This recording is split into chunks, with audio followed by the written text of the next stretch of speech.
Hello friends, welcome back to Fathi's recipes. இன்றைக்கி நம்ம என்ன ரெசிபி பார்க்க போகிறோன்னா, ஒரு சூப்பரான ஒரு வெங்காய சட்னி ரெசிபி தான் பார்க்க போகிறோம். இந்த ரெசிபி நம்ம buds to bloom Fathima sister கிட்டே இருந்து தான் கற்றுக்கிட்டது. அவங்களுக்கு தான் ரொம்ப தேங்க் பண்ணணும். ரொம்ப சூப்பராக வந்துச்சு. அவங்களோட வீடியோவோட லிங்க்கும் நான் டிஸ்கிரிப்ஷனில் கொடுத்துருக்குறேன், போய் பாருங்கள்.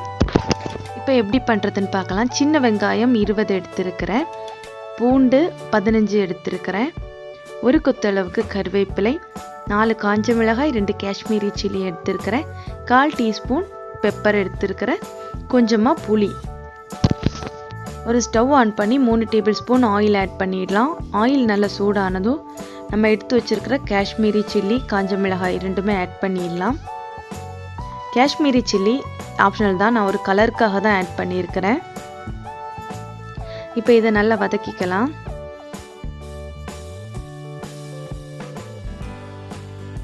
இப்போ நம்ம எடுத்து வச்சிருக்கிற சின்ன வெங்காயம் 20ஐயும் ஆட் பண்ணிடுங்க.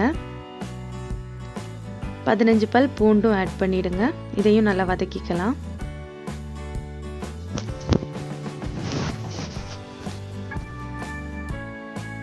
வெங்காயம் இந்த அளவுக்கு வதங்கினதுக்கு அப்புறமா நம்ம எடுத்து வச்சிருக்கிற புளி ஆட் பண்ணிடுங்க. உங்களோட புளிப்புக்கு ஏற்றது மாதிரி ஆட் பண்ணுங்க. இப்போ புளியோட சேர்த்து நல்லா வதக்கிக்கலாம்.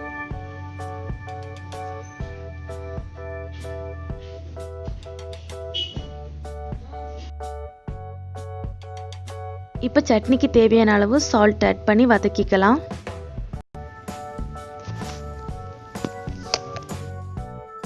இப்போ 1/4 டீஸ்பூன் அளவுக்கு நம்ம எடுத்து வச்சிருக்கிற பெப்பர் ஆட் பண்ணி நல்லா வதக்கிக்கோங்க. பெப்பர் ஆட் பண்ணதுக்கு அப்புறமா ஒரு கொத்தளவுக்கு கருவேப்பிலை ஆட் பண்ணிடுங்க. இப்போ இதையும் சேர்த்து நல்லா வதக்கி ஸ்டவ் ஆஃப் பண்ணிடலாம்.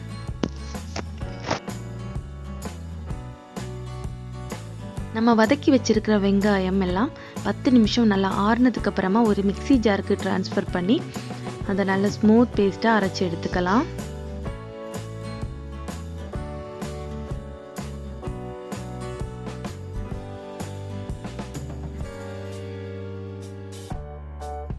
இப்போ ஸ்மூத் பேஸ்ட்டை அரைச்சி எடுத்துட்டோம். இந்த அளவுக்கு ஸ்மூத் பேஸ்ட்டை அரைச்சி எடுத்துக்கோங்க.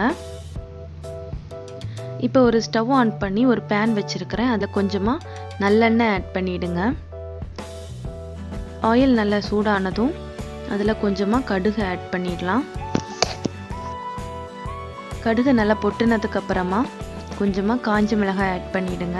2 காஞ்ச மிளகாய் ஆட் பண்ணி கொஞ்சமாக கருவேப்பிலை ஆட் பண்ணி தாளிச்சிடலாம். அது கூட காயத்தூள் ஆட் பண்ணிவிடுங்க, பெருங்காயத்தூள் ஆட் பண்ணி தாளித்து இந்த நம்ம செய்து வச்சுருக்கிற சட்னியை இதில் ஆட் பண்ணிவிடுங்க. அரைச்சி வச்சுருக்கிற சட்னி ஃபுல்லாக ஆட் பண்ணதுக்கப்புறமா அந்த மிக்ஸி ஜார்லேயே ஒரு 3 டேபிள் ஸ்பூன் அளவுக்கு வாட்டர் ஆட் பண்ணி இதில் ஆட் பண்ணிடலாம். இப்போ இதை நல்லா மிக்ஸ் பண்ணலாம். இந்த மாதிரி நம்ம வதக்கும் போது பூண்டோட அந்த பச்சை வாசனையெல்லாம் போகும். அதுக்காக தான் இந்த மாதிரி 2வதும் வதக்குறோம். இப்போ இதை நல்லா வதக்கிக்கலாம்.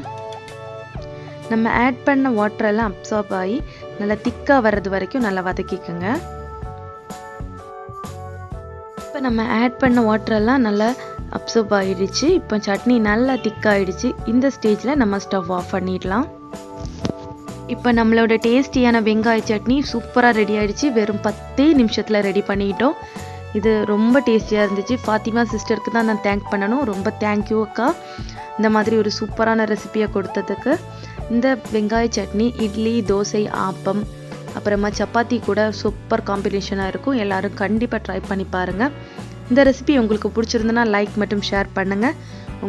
உங்களோட கருத்துக்களை கமெண்ட்டில் சொல்லுங்கள். இந்த வீடியோ பிடிச்சிருந்தனா வீடியோக்கு கீழே இருக்கிற ரெட் கலர் சப்ஸ்கிரைப் பட்டனை ப்ரெஸ் பண்ணி நம்ம சேனலை சப்ஸ்கிரைப் பண்ணி அது பக்கத்தில் இருக்கிற நோட்டிஃபிகேஷனையும் ப்ரெஸ் பண்ணி வச்சுடுங்க. அப்போ தான் நான் போடுற வீடியோஸ் எல்லாம் வரும்.